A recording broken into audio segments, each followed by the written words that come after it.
Daniel Ek, founder and CEO of Spotify.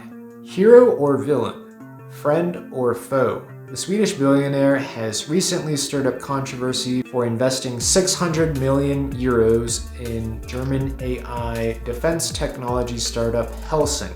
In light of this controversial move, certain indie artists such as King Gizzard and the Lizard Wizard have decided to pull their catalog from the platform. This is not the first time Daniel Ek has caused controversy. Many musicians resent him for the rise of Spotify and his failure to fairly compensate them for their music. Hey everyone, this is Robert Rutledge. I am a music producer and aspiring video game music composer. In this video, I'll be discussing a hot topic, which is Spotify. I guess we'll just jump right in. My history with Spotify. So as a millennial, I have witnessed the rise of Spotify as a medium for listening to music. I grew up with the iTunes store and CDs. I am a musician, I'm a drummer. I have music up on Spotify, not as a solo artist, but in bands. But my bands have not really seen much income from it at all. I started to see Spotify gain momentum right around 2010, I want to say, so shortly after Facebook. Back in the day, I did use Spotify for a few years, but then one day I heard like an ad on Spotify itself for the Spotify Premium, and the woman was saying, "We have basically all of the world's recorded music." And this rubbed me the wrong way. That's a pretty bold statement to make, and it's bullshit because there's so much music out there that's been recorded that's unreleased. But Spotify doesn't want you to know that. That didn't sit right with me, that they're trying to commoditize music, trying to commoditize recorded music specifically. I also started reading in the news that Spotify is not fairly compensating artists, and so I just said, I'm done with Spotify. And this was like, probably about 10 years ago. And I've not used Spotify since. Fast forward to about 2 years ago, I want to say, I made a Reddit post criticizing Spotify Wrapped. Spotify Wrapped basically just takes all the data they've accumulated from you and say, you listen to this artist the most, you listen to this song the most, blah, blah, blah, all these pointless metrics. And people rushed to Spotify's defense. I even criticized Spotify as a company in the post, and that didn't go down well either. So people got very offended in this Reddit post, which is why I'm not on Reddit anymore. Why I personally choose not to upload my music to Spotify. I'm not Beyonce. I don't have fans. I think this whole notion of if you want to be a successful musician, you need to have lots of fans is a bunch of bull crap. You can still be very successful as a musician or someone in the music industry without having fans. I don't know what this whole glorification of fans is, but it seems very superficial. If you're Beyonce, sure. If you're Taylor Swift, sure. And I think a lot of people in the music industry have no interest in being entertainers. I've seen some of my peers try to take the artist route and not really succeed. And I think it's harder than ever to make it as an independent artist, partially because of Spotify.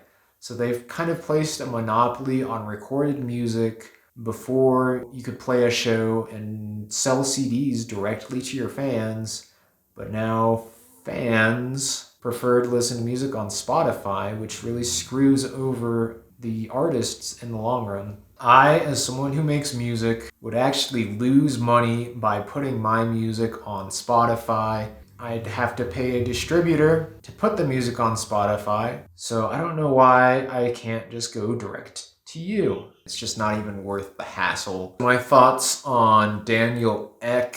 I don't think we should be able to tell him what to do or what not to do with his money. That being said, in an ideal world, musicians, artists, whatever you want to call them, should have the right to pull their music from Spotify, but in the real world, it's not as simple as that because of record companies, publishers, the distributors, all these third-party interests who want their slice of the pie, so it's not going to be that simple. I wish it were. I really wish it were. I don't know why in 2025 we as musicians haven't figured out the direct-to-fan model, but this is where we are. I do think at the end of the day, this decision has kind of showed Daniel Ek's true colors as someone who really doesn't care about music. There's so many other great organizations out there that, 600 million euros is a lot of money, and he's concerned with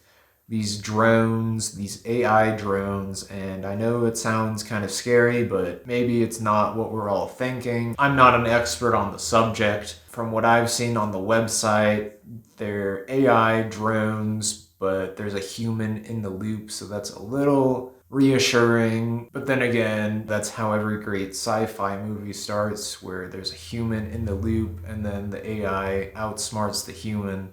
So I don't know. This is like my most unhinged video to date. But yeah, it's pretty obvious this guy doesn't care about music. He saw Spotify as a business opportunity. He saw Napster, he saw this whole pirating movement in the early 21st century, and he said, how can I make this technically legal but get rich off of it? I think that's a fair assessment to make. He was very Machiavellian in his approach. I think the blame also falls on the shoulders of the musicians, of the genuine music lovers. I think it's our fault. I'm gonna say it. I think it's our fault that we've let Daniel Ek get away with what he's gotten away with. There came a point in time where everyone was convinced that they need to be on Spotify when they really didn't. They should have been considering more lucrative options, but no, Spotify was the sexy thing to do, and we've ended up paying dearly for it. Okay, so we've only touched on the tip of the iceberg when it comes to the problems with Spotify. They've also been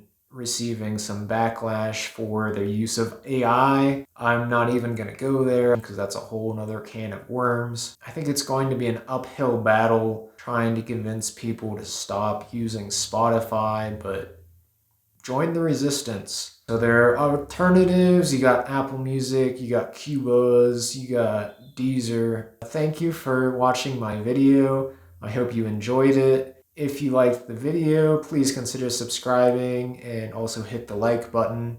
We'll see you in the next one. Have a great day.